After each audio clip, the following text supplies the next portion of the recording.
नमस्कार, live India पर स्वागत है आपका। मैं हूं सुजाता और सबसे पहले बात करते हैं सामना की।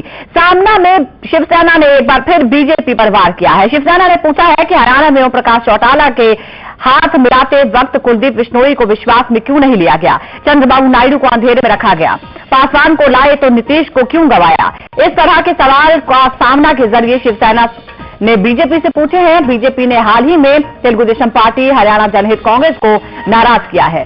बीजेपी भले ही एक नेशनल पार्टी है, लेकिन शिवसेना जैसी क्षेत्रीय पार्टियों पर ही टिकी है। हिंदुत्व के अंधेरे में रहकर एमएनएस से चुपके से गठबंधन करके बीजेपी ने एक और घटक को नाराज किया है। सामना के संपादकीय में लिखा है कि अगर मोदी को पीएम बनना है तो बीजेपी को विश्वास का निर्माण करना होगा।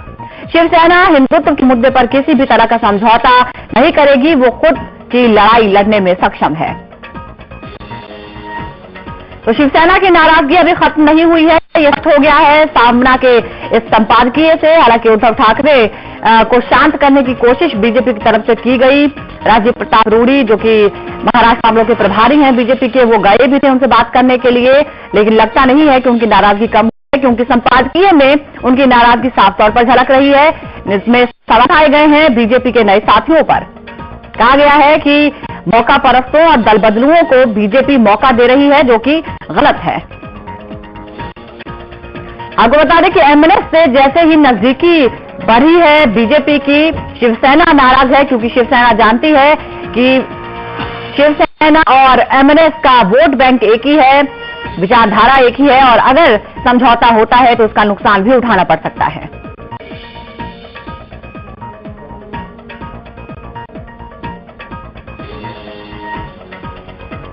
एमएनएस, एलजेपी, इन तमाम समझौतों पर सवाल उठाए हैं। शिवसेना ने मुखपत्र के संपादकीय में लिखा है, सामना के संपादकीय में उद्धव ठाकरे ने लिखा है कि बीजेपी ऐसा क्यों कर रही है, नए साथियों की तलाश कर रही है और पुराने साथी गवा रही है। शिवसेना ने सवाल उठाए हैं कि एमएनएस से नजदीकी बढ़ाने का क्या मतलब है। साथ ही उन्होंने कहा कि बिश्नोई और नायडू की परवाह क्यों नहीं की गई, जब नए साथियों की तलाश की तो पुराने साथियों को कैसे गवाया। जाहिर तौर पर दर्द सबसे बड़ा यह है कि एमएनएस से नजदीकी बढ़ाई जा रही है, वो एमएनएस जो पूरी तरह से शिवसेना की एंटी है, और शिवसेना सबसे पुरानी साथी है बीजेपी की, हर समय में साथ दिया है, लेकिन फिर भी शायद बीजेपी उसकी परवाह नहीं कर रही है, और यही जताने की कोशिश की गई है इस लेख के जरिए।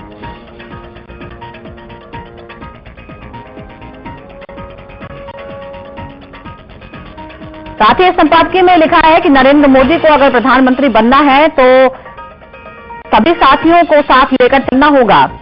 इस बात का भी जिक्र है कि बीजेपी भले ही नेशनल पार्टी हो, लेकिन अगर बीजेपी सत्ता में आती है तो इसमें सहयोगी रहेंगे उसके क्षेत्रीय दल।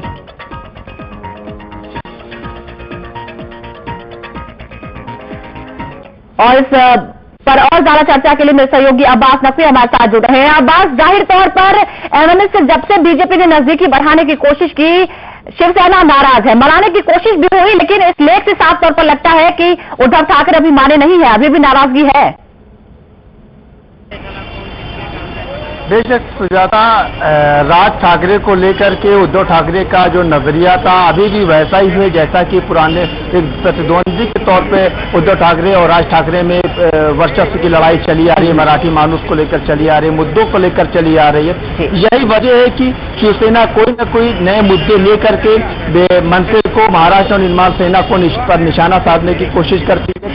इस बार जो संपादकीय में लेकर सुजाता, हालांकि खुले तौर पे उसमें जो क्षेत्रीय दलों को बांटने की कोशिश की गई है शिवसेना की तरफ से, बीजेपी को साफ संदेश दिया गया है कि अगर नरेंद्र मोदी को प्रधानमंत्री बनाना है, चाहती है बीजेपी की सरकार, बीजेपी की है, एनडीए किया है, तो क्षेत्रीय जो दल है उनको नजरअंदाज नहीं किया जा सकता है। उन्होंने रामविलास पासवान का भी उदाहरण दिया, हरियाणा का भी उदाहरण दिया, इसके नीतीश कुमार का भी मामला हवाला दिया कि जिस तरह बीजेपी छोटे दलों को, क्षेत्रीय दलों को नजरअंदाज कर रही है, वो भारतीय जनता पार्टी के हित में नहीं होगा। वो एक वक्त ऐसा भी आएगा जब उसके अपने ही सहयोगी उसका साथ छोड़कर चले जाएंगे।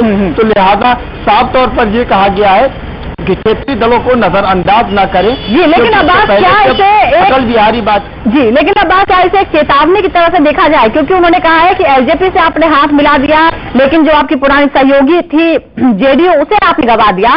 क्या आप वो ये संकेत देना चाहते हैं कि अगर आप एमएनएस के करीब जा रहे हैं तो यानी आप अपनी पुरानी सहयोगी शिवसेना जो हर हाल में आपके साथ रही है उसे गवा रहे हैं? बेशक सुजाता, जिस तरह का लेख आया है उससे ये तस्वीर साफ होती है कि शिवसेना ने खुले तौर पे भारतीय जनता पार्टी को ये संदेश दे दिया है कि वो जिस तरह से क्षेत्रीय दलों की अनदेखी कर रही है वो उसके हित में नहीं होगा। आने वाला वक्त ऐसा होगा कि जो क्षेत्रीय दल हैं वो बीजेपी से किनारा कर लेंगे, क्योंकि इससे पहले जब बीजेपी की सरकार बनी थी तो अटल बिहारी वाजपेयी, लालकृष्ण आडवाणी और जैसे नेता जब थे उन्होंने क्षेत्रीय दलों को एकजुट किया था। 30 से 32 दलों को इकट्ठा करने के बाद भारतीय जनता पार्टी की सरकार बना थी। हालांकि सामना में ये भी कहा गया कि ये सब जो प्रक्रिया थी प्रमोद महाजन को उसका जिम्मेदार बताया कि प्रमोद महाजन की वजह से ऐसा हुआ क्योंकि वो हिंदुत्व का मुद्दा लेकर चलते थे। लेकिन भारतीय जनता पार्टी अब इस 14वीं लोकसभा में हिंदुत्व के मुद्दे को किनारे करके वो सिर्फ अलग ही राग अलाप रही है। ऐसे में भारतीय जनता पार्टी के लिए अहितकर साबित होगा, वो हित के हित में नहीं होगा। यानी कि खुले तौर पर महाराज नवनिर्माण सेना से भारतीय जनता पार्टी की जो नजदीकी है जो बढ़ रही है उसको शिवसेना ने और साथ ही ये तो बताने की कोशिश की ही है कि पुराने साथियों को नजरअंदाज कर रही है बीजेपी, जो कि उसके लिए सही नहीं है, क्योंकि जाहिर तौर पर किसी एक पार्टी की सरकार नहीं बनेगी, सरकार बनेगी तो गठबंधन में ही बनेगी और सभी का साथ चाहिए ही। लेकिन फिर एक बार हिंदुत्व का मुद्दा उठाकर ऐसा लगता है कि शिवसेना ने यह जताने की कोशिश की है कि हिंदुत्व का मुद्दा उस पार्टी का है और वो उस पर लड़ती रहेगी। एक बार फिर ऐसा लग रहा है कि इस मुद्दे को अपना दिखाने की कोशिश की गई है, किसी और का नहीं, कि कोई और ये न सोचे कि ये उसका भी मुद्दा हो सकता है।